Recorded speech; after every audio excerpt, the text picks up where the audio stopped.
Hello दोस्तों, कैसे हो आप सब। आशा करता हूँ मस्त होंगे, बढ़िया होंगे, लाजवाब होंगे और अपनी तैयारी में व्यस्त होंगे। तो एक बार फिर से स्वागत है आपका अपने यूट्यूब चैनल मुकेश जी के ट्रिक पर।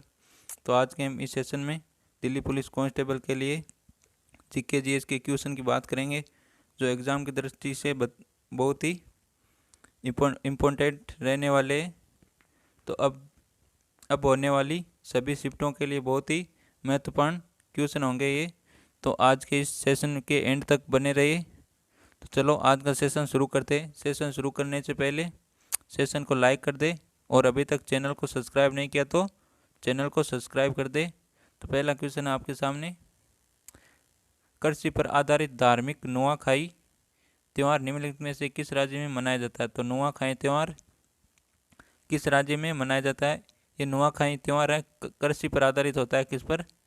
कृषि पर आधारित होता है। कहाँ मनाया जाता है ये? उड़ीसा में मनाया जाता है। उड़ीसा के पश्चिम जिलों में मनाया जाता है। ये किसमें?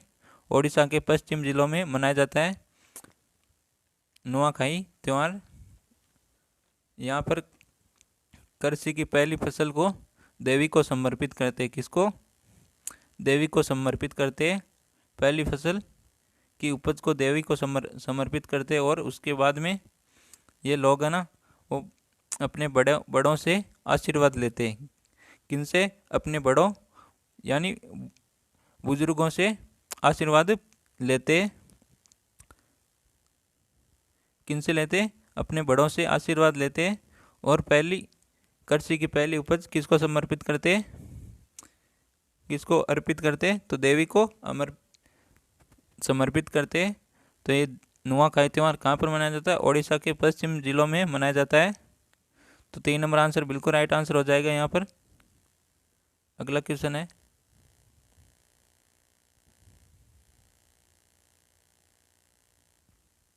अगला क्वेश्चन है, बागवानी की एक शाखा है। तो कौन सी एक शाखा है बागवानी की?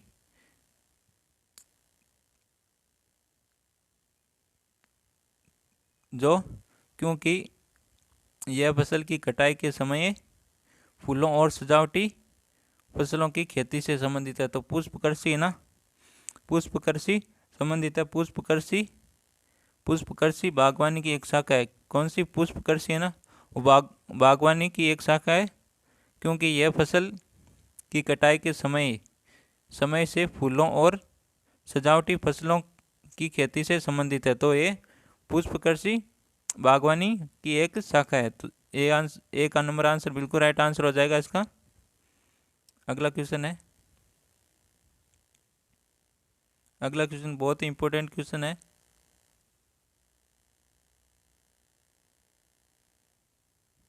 अगला क्वेश्चन है, निम्नलिखित में से किस स्थान पर रायरेश्वर मंदिर स्थित है। तो किस स्थान पर रायरेश्वर मंदिर स्थित है जहाँ छत्रपति शिवाजी ने हिंदवी स्वराज्य के निर्माण की शपथ ग्रहण की थी। तो रायरेश्वर मंदिर किस स्थान पर स्थित है और जहाँ इस मंदिर के स्थान पर छत्रपति शिवाजी ने हिंदवी स्वराज्य के निर्माण की शपथ ली थी। ये कहाँ पर है? भोर में स्थित है। कहाँ पर है? भोर में। भोर कहाँ पर स्थित है ये बताओ आप। भोर कहाँ पर है? भारत के महाराष्ट्र राज्य के कहाँ पर है भोर? भारत के महाराष्ट्र राज्य के पुणे गांव में। कहाँ पर? पुणे गांव में, पुणे जिले में भोर। महाराष्ट्र के पुणे जिले में। जिला कौन सा है? पुणे जिले में ये रायरेश्वर मंदिर, जहाँ पर छत्रपति शिवाजी ने हिंदवी स्वराज्य के निर्माण की शपथ ली थी। तो ये छत्रपति शिवाजी ये शपथ ली थी, कितने साल के थे ये बताओ आप। ये 16 कितने वर्ष के थे? 16 वर्ष के थे ये शिवाजी जब ये शपथ ली थी। कौन सी शपथ? हिंदवी स्वराज्य के निर्माण की शपथ ली थी। तो छत्रपति शिवाजी 16 साल के थे केवल, और केवल 16 साल के ये शपथ कब ली थी? 27 अप्रैल कब?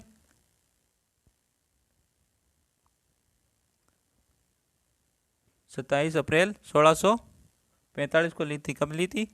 1645 को ली थी ये शपथ।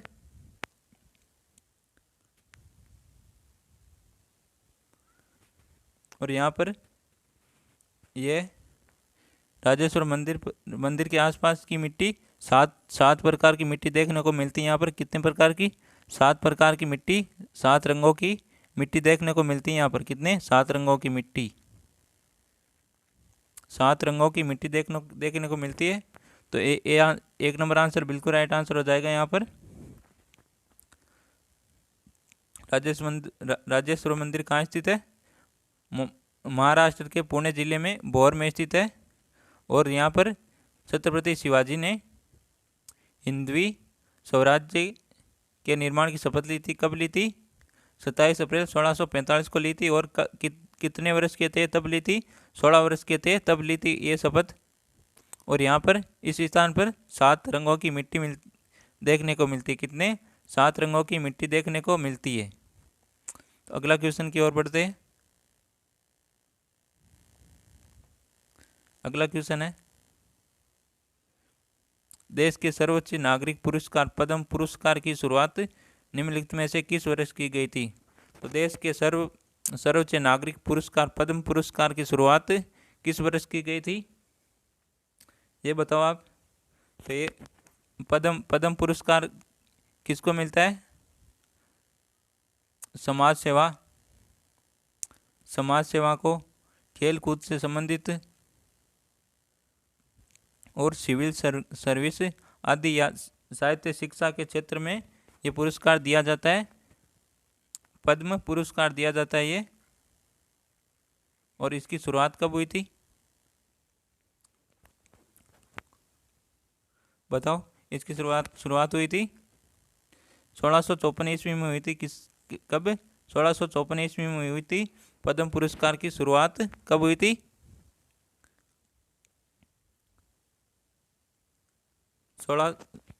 1954 ईस्वी में हुई थी इसकी शुरुआत।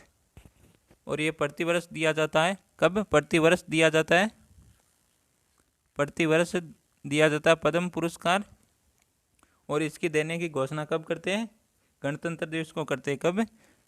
जिसको देना उनकी घोषणा करते हैं। गणतंत्र दिवस को कब करते हैं? गणतंत्र दिवस को करते हैं इसकी घोषणा। और यह पुरस्कार किसके द्वारा दिया जाता है? मार्च अप्रैल के महीने में दिया जाता है। राष्ट्रपति भवन में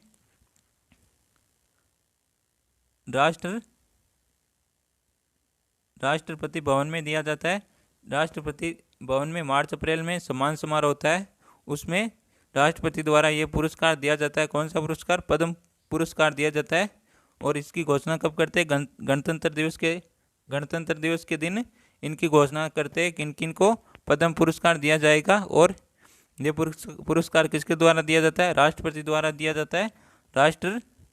राष्ट्रपति भवन में दिया जाता है।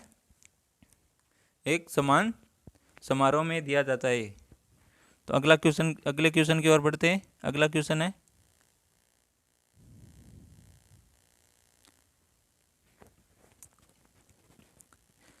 तृतीय आंग्ल मराठा युद्ध के बाद पेशवा को पेंशन देकर किस स्थान पर भेज दिया गया था?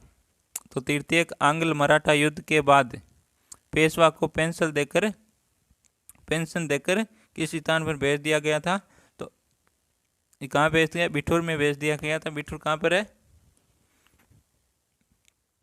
तो पहले हम देख लेते। तृतीय आंग्ल मराठा युद्ध कब हुआ था?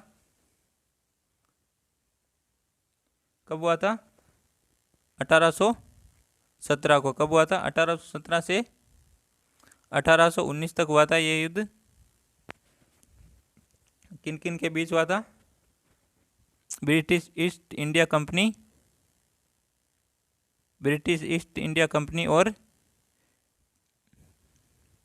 पेशवा बाजीराव के मध्य। किसके? पेशवा बाजीराव के मध्य हुआ था ये,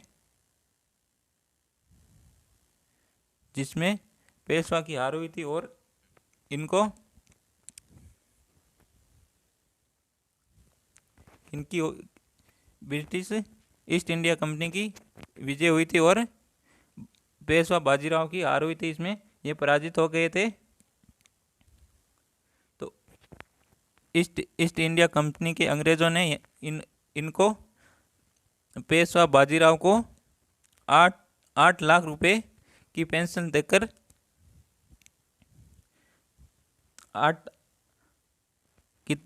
8 लाख की दी थी। कितनी? 8 लाख प्रति वार्षिक पेंशन देकर कहाँ भेज दिया था? बिठूर में भेज दिया गया था। कहाँ पर? बिठूर भेज दिया गया। कानपुर के निकट है ये। कहाँ पर है? कानपुर के निकट है ये बिठूर। कहाँ पर है? कानपुर के निकट है बिठूर। जहाँ वहाँ पर भेज दिया गया था 8 लाख वार्षिक पेंशन देकर।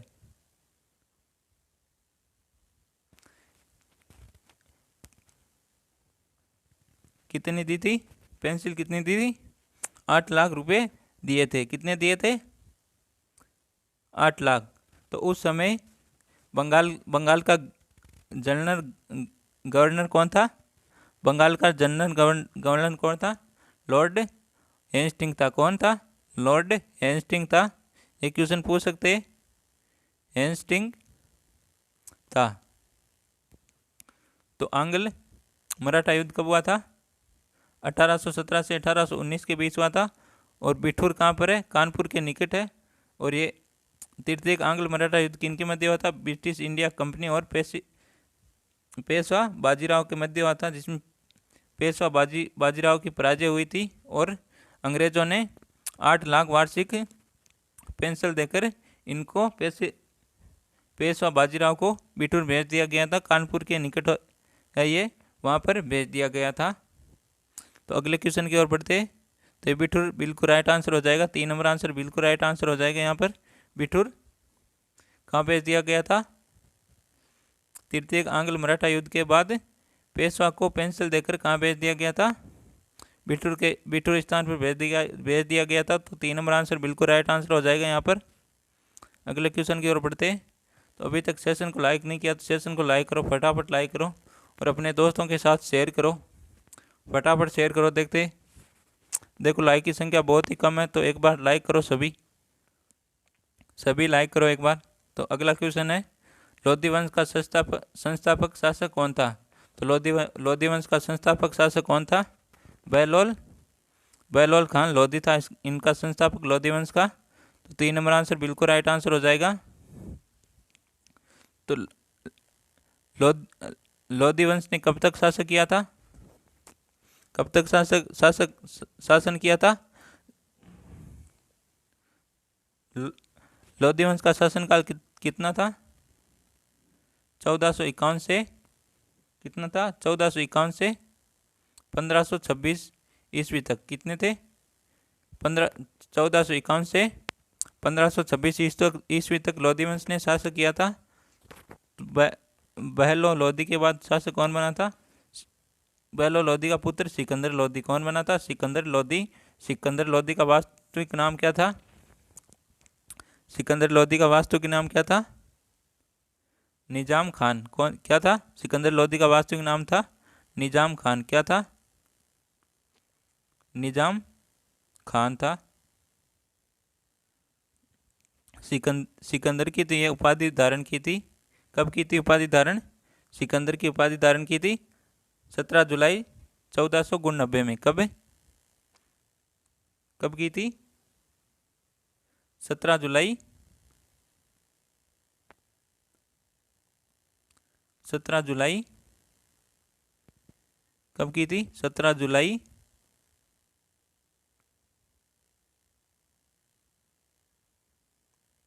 1499 में सिकंदर की उपाधि धारण करके ये सिंहासन पर बैठा था सिकंदर लोधी। सिकंदर लोधी कौन था? बहलो लोधी का पुत्र था।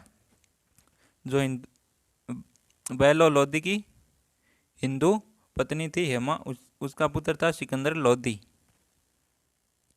तो 3 नंबर आंसर बिल्कुल राइट आंसर हो जाएगा। लोधी वंश का संस्थापक कौन था? बहलोल खान लोधी था। तो 3 नंबर आंसर बिल्कुल राइट आंसर हो जाएगा इसका। अगला क्वेश्चन है, निम्नलिखित में से इन कंस्टडी उपन्यास लिखा। तो इन कंस्टडी उपन्यास किसने लिखा था ये बताना है। तो ये किसने लिखा था, अनीता देसाई ने लिखा था। तो 4 नंबर आंसर बिल्कुल राइट आंसर हो जाएगा। इन कस्टडी उपन्यास किसने लिखा था, अनीता देसाई ने लिखा था। ये किस पर आधारित है, दिल्ली और भारत पर आधारित है कि किस पर आधारित है, दिल्ली और भारत पर आधारित है ये उपन्यास, दिल्ली और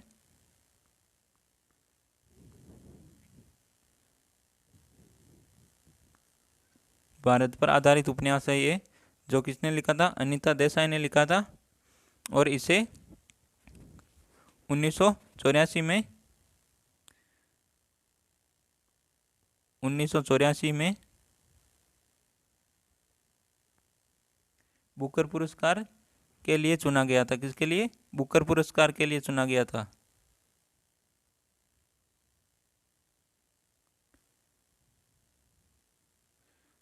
बुकर पुरस्कार के लिए चुना गया था 1984 को।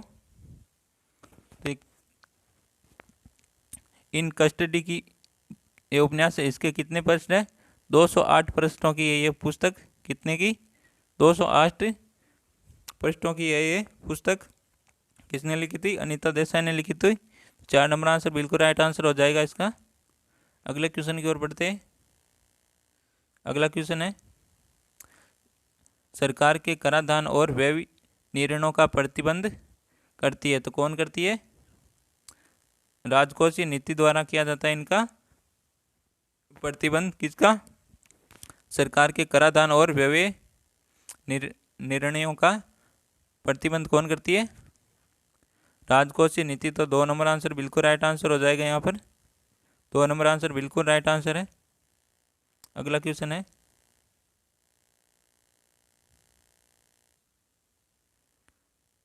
अगला क्वेश्चन है, गैल्वेनाइजेशन इस्पात और लोहा को किसकी एक पतली परत के साथ विलेपन करके जंग से बचाने का एक तरीका है। तो गैल्वेनाइजेशन इस्पात और लोहे को किसकी एक पतली परत के साथ विलेपन करके जंग से बचाने का तरीका है। तो किससे, जस्ता से विलेपन करके जंग से बचाया जा सकता है। किसको, इस्पात और लोहे को। तो 3 नंबर आंसर बिल्कुल राइट आंसर हो जाएगा यहाँ पर। अगला क्वेश्चन है, हाँ दोस्तों इसी प्रकार के क्वेश्चन आएंगे आपके एग्जाम में, सेम क्वेश्चन रहने वाले हैं। तो सेशन के एंड तक बने रहिए। और अभी तक सेशन को लाइक नहीं किया तो सेशन को लाइक करें एक बार सभी लाइक करो। देखते लाइक की संख्या बढ़ाओ एक बार सभी, और सेशन को अपने दोस्तों के साथ शेयर करो। अगला क्वेश्चन आपके सामने, AIIB का पूर्ण रूप क्या है। तो AIIB का पूर्ण रूप क्या है, AIIB एक बहुपक्षीय विकास बैंक है। कौन सी है, एक बहुपक्षीय विकास बैंक है जिसका मिशन एशिया में सामाजिक और आर्थिक परिणामों को बेहतर बनाना है। तो इसकी फुल फॉर्म क्या होती है, इसकी फुल फॉर्म होती है एशियन इंफ्रास्ट्रक्चर इन्वेस्टमेंट बैंक। कौन सी, Asian infrastructure investment bank. 4 number answer बिल्कुल राइट आंसर हो जाएगा इसका। ये एक कौन सी बैंक है, ये एक बहुपक्षीय विकास बैंक है AIIB। तो 4 नंबर आंसर बिल्कुल राइट आंसर हो जाएगा इसका। अगला क्वेश्चन है, निम्नलिखित में से कौन सी नदी नेपाल की सबसे लंबी नदी है। तो निम्नलिखित में से कौन सी नदी नेपाल की सबसे लंबी नदी है। तो कर्णाली नदी है ना, ये नेपाल की सबसे लंबी नदी है। कौन सी, कर्णाली नदी, कर्णाली नदी ये नेपाल की सबसे लंबी नदी है। तो 1 नंबर आंसर बिल्कुल राइट आंसर हो जाएगा इसका। अगला क्वेश्चन है, प्रसिद्ध अंबुबानी मेला प्रत्येक वर्ष भारत के निम्नलिखित में से किस शहर में आयोजित होता है। तो प्रसिद्ध अंबुबाची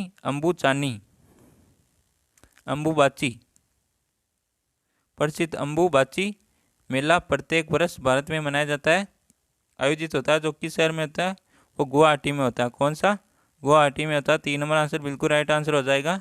प्रसिद्ध अम्बुबाची मेला कौन सा?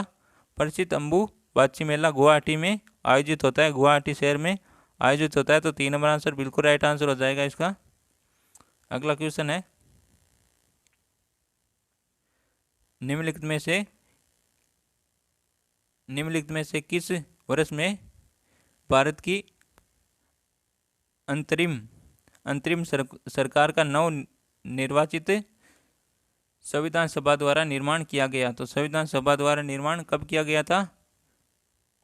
1946 में किया गया था। तो 1 नंबर आंसर बिल्कुल राइट आंसर हो जाएगा। 1946 में भारत की अंतरिम सरकार का नव निर्वाचित संविधान सभा द्वारा निर्माण किया गया था। तो 1946 बिल्कुल राइट आंसर हो जाएगा। 1 नंबर आंसर बिल्कुल राइट आंसर है। अगला क्वेश्चन है, जतिन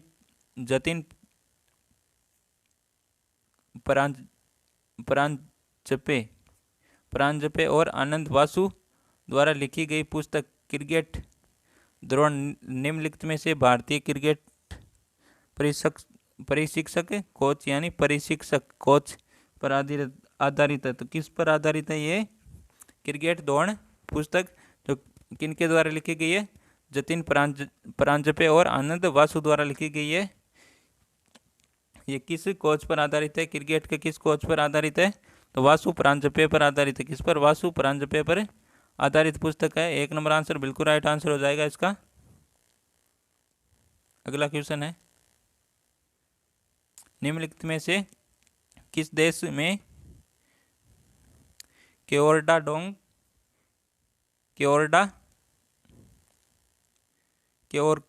डोग नाम की सबसे ऊंची चोटी स्थित है? तो कहाँ पर स्थित है? बांग्लादेश में। तो 3 नंबर आंसर बिल्कुल राइट आंसर हो जाएगा।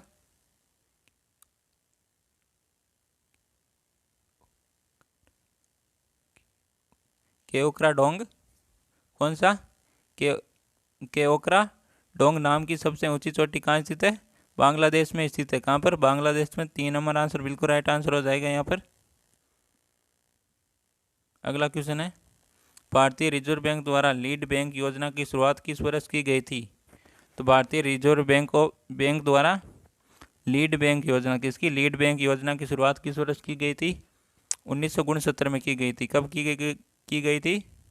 1969 में की गई थी। 3 नंबर आंसर बिल्कुल राइट आंसर हो जाएगा यहाँ पर। अगला क्वेश्चन है, निम्नलिखित में से किस संविधान संशोधन के साथ राष्ट्रीय राजधानी क्षेत्र अधिनियम 1991 के अधिनियम को लागू करने के बाद राजधानी दिल्ली में एक संविधान सभा का गठन किया गया? तो किस संविधान संशोधन के साथ राष्ट्रीय राजधानी क्षेत्र अधिनियम 1991 के अधिनियम को लागू करने के बाद राजधानी दिल्ली में एक विधानसभा का गठन किया गया था? तो संविधान संशोधन 69वां था ये। 69वां संविधान संशोधन में। तो 1 नंबर आंसर बिल्कुल राइट आंसर हो जाएगा यहाँ पर। अगले क्वेश्चन की ओर बढ़ते हैं। तो अभी सेशन को लाइक नहीं किया हो तो लाइक करो सेशन को एक बार। सभी लाइक करो सेशन को। और बताओ आपकी तैयारी कैसी चल रही है? अब आपके एग्ज़ाम कब है? 2 दिन की बीच में अवकाश आ गया है। तो इन 2 दिनों में तैयारी खूब करना। तो अगला क्वेश्चन क्या है हमारा? अगला क्वेश्चन है, 30 मिलीग्राम प्रति लीटर से कम सांद्रता वाले किस युक्त पानी को आमतौर पर साम्य माना जाता है? तो कैल्शियम कार्बोनेट युक्त पानी को आमतौर पर साम्य माना जाता है। आमतौर पर साम्य माना जाता है कैल्शियम कार्बोनेट के युक्त पानी को। तो 60 मिलीग्राम प्रति लीटर से कम सांद्रता वाले कैल्शियम कार्बोनेट युक्त पानी को आमतौर पर साम्य माना जाता है। तो 1 नंबर आंसर बिल्कुल राइट आंसर हो जाएगा इसका। कौन सा? 1 नंबर आंसर बिल्कुल राइट आंसर है। अगला क्वेश्चन है, भारतीय लोगों को बैंकिंग सुविधा की सार्वभौमिक पहुंच प्रदान करने के लिए 2014 को निम्नलिखित में से कौन सी वित्तीय योजना प्रारंभ की गई थी? कौन सी योजना प्रारंभ की गई थी? प्रधानमंत्री जन धन योजना। कौन सी? प्रधानमंत्री जन धन योजना। तो 1 नंबर आंसर बिल्कुल राइट आंसर हो जाएगा। ये भारतीय लोगों को बैंकिंग सुविधा की सार्वभौमिक पहुंच प्रदान कराने के लिए 2014 को प्रधानमंत्री जन धन योजना की शुरुआत की गई थी। किसकी? प्रधानमंत्री जन धन योजना की शुरुआत कब की गई थी? 2014 को की गई थी। कब? 2014 को। तो 1 नंबर आंसर बिल्कुल राइट आंसर हो जाएगा यहाँ पर। अगले क्वेश्चन की ओर बढ़ते हैं। अगला क्वेश्चन है, भारत के संविधान के निम्नलिखित में से किस अनुच्छेद में वित्त विधेयक का उल्लेख किया गया है? तो भारत के संविधान के किस अनुच्छेद में वित्त विधेयक का उल्लेख किया गया है? तो अनुच्छेद 110 में किया गया है। किसका? 110 में, अनुच्छेद 110 में वित्त विधेयक का उल्लेख किया गया है। वित्त विधेयक का उल्लेख किया गया है इसमें अनुच्छेद 110 में। भारत के संविधान के अनुच्छेद 110 में वित्त विधेयक का उल्लेख किया गया है। तो 2 नंबर आंसर बिल्कुल राइट आंसर हो जाएगा यहाँ पर। अगला क्वेश्चन है, बड़ा इमाम बाड़ा। कौन सा? बड़ा इमाम बाड़ा अद्भुत वास्तुकला की एक ऐसी ऐतिहासिक इमारत है जो किस शहर में स्थित है? किस शहर में स्थित है ये बड़ा? कौन सी है ये बताओ, फटाफट आंसर दो देखे इसका। तो ये कहाँ पर है? लखनऊ में। बड़ा इमाम बाड़ा अद्भुत वास्तुकला वाली एक ऐतिहासिक इमारत है। किसकी इमारत है? वास्तुकला की इमारत है। बड़ा इमाम बाड़ा ये इमारत है जो कहाँ पर है? लखनऊ में स्थित है। कहाँ पर है? लखनऊ में स्थित है। तो 1 नंबर आंसर बिल्कुल राइट आंसर हो जाएगा इसका। अगला क्वेश्चन है, नाइट्रेट ऑक्साइड एक रंगीन और गंधहीन पदार्थ है जिसे किस नाम से जाना जाता है? तो नाइट्रेट ऑक्साइड ये गैस सूंघने पर हंसी आती है। क्या आती है? बहुत ज़्यादा हंसी आती है। और इसे लाफिंग गैस भी कहा जाता है। तो हास्य गैस या लाफिंग गैस कहा जाता है इसे। नाइट्रस ऑक्साइड एक रंगीन और गंधहीन है। ना तो इसका रंग होता है और ना ही इसकी गंध आती है। इसे सुंघाने पर हंसी बहुत आती है। क्या आती है? हंसी बहुत आती है। तो इसी कारण इसका नाम लाफिंग गैस या हास्य गैस भी कहा जाता है इसको। तो नाइट्रस ऑक्साइड एक रंगीन और गंधहीन पदार्थ है जिसे लाफिंग गैस या हास्य गैस के नाम से भी जाना जाता है। तो 3 नंबर आंसर बिल्कुल राइट आंसर हो जाएगा इसका।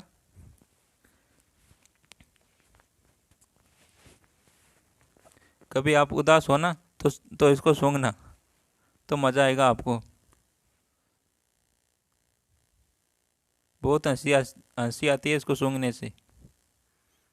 हम चाहकर भी नहीं रुक सकते, इतनी हंसी आती है। रोते हुए को सूंघाने पर भी हंसी आती है। वो एक तरफ रोता है और दूसरी तरफ हंसता है। तो हंसी और रोना दोनों एक साथ कर लेता है वो। तो अगला क्वेश्चन क्या है, सल्तनत काल 1206 ईस्वी से 1526 ईस्वी के दौरान दिल्ली पर कितने राजवंशों ने शासन किया था? तो सल्तनत काल 1206 ईस्वी से 1526 ईस्वी तक दिल्ली पर कितने राजवंशों ने शासन किया था? कितने ने किया था? 5 ने। कितने ने? 5 ने। उन 5 का नाम आप कमेंट में बताना। उन 5 राजवंशों का नाम आप कमेंट में बताना। किसमें? कमेंट में बताना सभी को। तो हम भी देखते हैं आपकी तैयारी कैसी चल रही है। तो इनका जवाब कमेंट में देना सभी को। कौन कौन से 5 राजवंश थे वो जिन्होंने दिल्ली पर 1206 से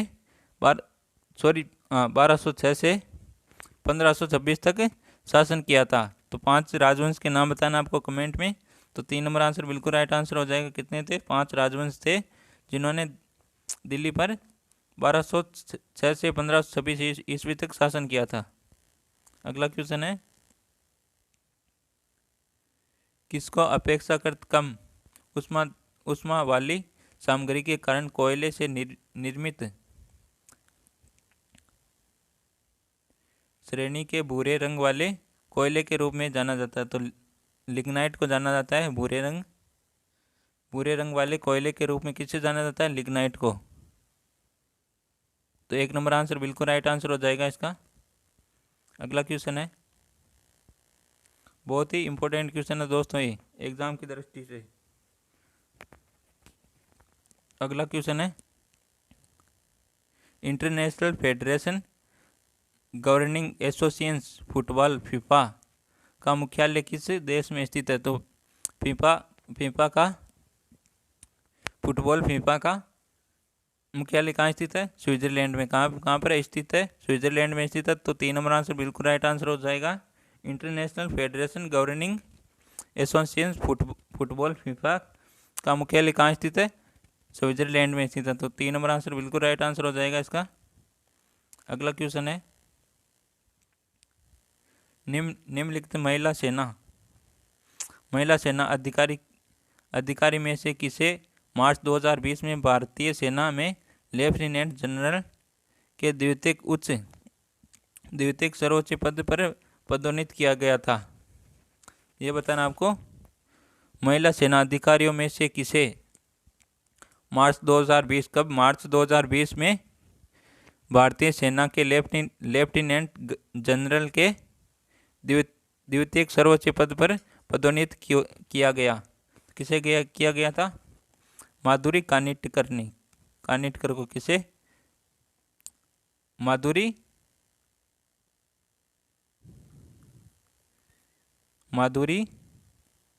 कानिटकर को किसे? कानिटकर को नियुक्त किया गया था मार्च 2020 को भारतीय सेना के लेफ्टिनेंट जनरल के द्वितीय सर्वोच्च पद पर पदोन्नत किया गया था मार्च 2020 को। किसको? माधुरी कानिटकर को। तो 2 नंबर आंसर बिल्कुल राइट आंसर हो जाएगा यहाँ पर। अगला क्वेश्चन है, संविधान बनाने के लिए संविधान सभा में कितनी समितियां बनाई थी? तो संविधान बनाने के लिए संविधान सभा ने कितनी समितियां बनाई थी? तो 13 समितियां बनाई थी। कितनी? 13 समितियां बनाई थी। 4 नंबर आंसर बिल्कुल राइट आंसर हो जाएगा इसका। अगला क्वेश्चन है,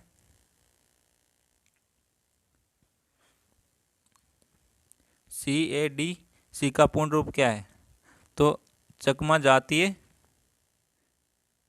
जातीय लोगों के लिए 1972 में भारत के संविधान की 6ठी अनुसूची के तहत CADC का गठन किया गया था। तो CADC की फुल फॉर्म क्या है? क्या है इसकी full form? Chakma autonomous district council.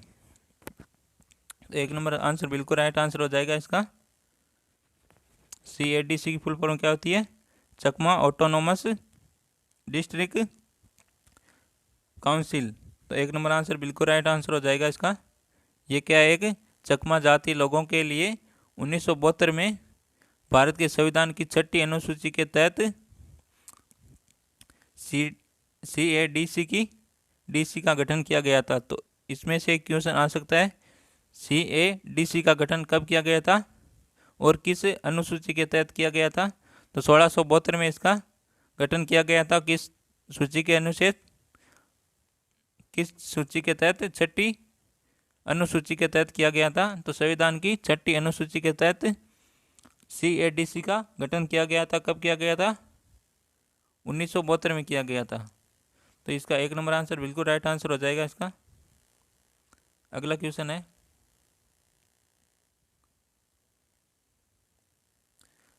प्रतिभूतियों में निवेशकों के हित की रक्षा करने और प्रतिभूति बाजार को बढ़ावा देने तथा विनियमित करने के लिए भारत सरकार द्वारा सुरक्षा और विनिमय बोर्ड की स्थापना निम्नलिखित में से किस वर्ष की गई थी?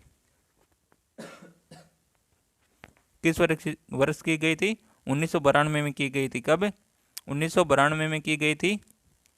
4 नंबर आंसर बिल्कुल राइट आंसर हो जाएगा। अगला क्वेश्चन है, निम्नलिखित में से कौन सी बीमारी वायरस से होती है? तो कौन सी बीमारी वायरस से होती है? दांत वायरस से नहीं होती, प्लेग वायरस से नहीं होती, और हैजा। हैजा अधिक धूप से होता है। किससे? अधिक धूप से होता है हैजा। और पोलियो एक वायरस से होता है। कौन सा? पोलियो। तो 3 नंबर आंसर बिल्कुल राइट आंसर हो जाएगा। पोलियो बीमारी वायरस से होती है। अगला क्वेश्चन है, इयान बेल ने 2020 में पेशेवर क्रिकेट में अपनी सेवानिवृत्ति की घोषणा की थी। वह निम्नलिखित में से किस देश का प्रतिनिधित्व करते थे? तो इयान बेल ने 2020 में इयान बेल पेशेवर क्रिकेटर थे जिन्होंने अपनी सेवानिवृत्ति की घोषणा की थी 2020 में। तो वे किस देश का प्रतिनिधित्व करते थे? इंग्लैंड का किसका? इंग्लैंड का प्रतिनिधित्व करते थे। कौन? इयान बेल करते थे इंग्लैंड का प्रतिनिधित्व। 3 नंबर आंसर बिल्कुल राइट आंसर हो जाएगा। जिन्होंने सेवानिवृत्ति की घोषणा कब की थी? 2020 को। 3 नंबर आंसर बिल्कुल राइट आंसर हो जाएगा इसका। अगला क्वेश्चन है, भारत में कितने तल छटयुक्त जल संभर है जो कि 3.14 मिलियन प्रति किलोमीटर का क्षेत्रफल आवृत करते हैं? तो आवृत यानी घेरते हैं। कितने? 26। कितने तल छटयुक्त जल संभर है? कितने? 26। 26 से कितने हैं? 26। तो 1 नंबर आंसर बिल्कुल राइट आंसर हो जाएगा इसका।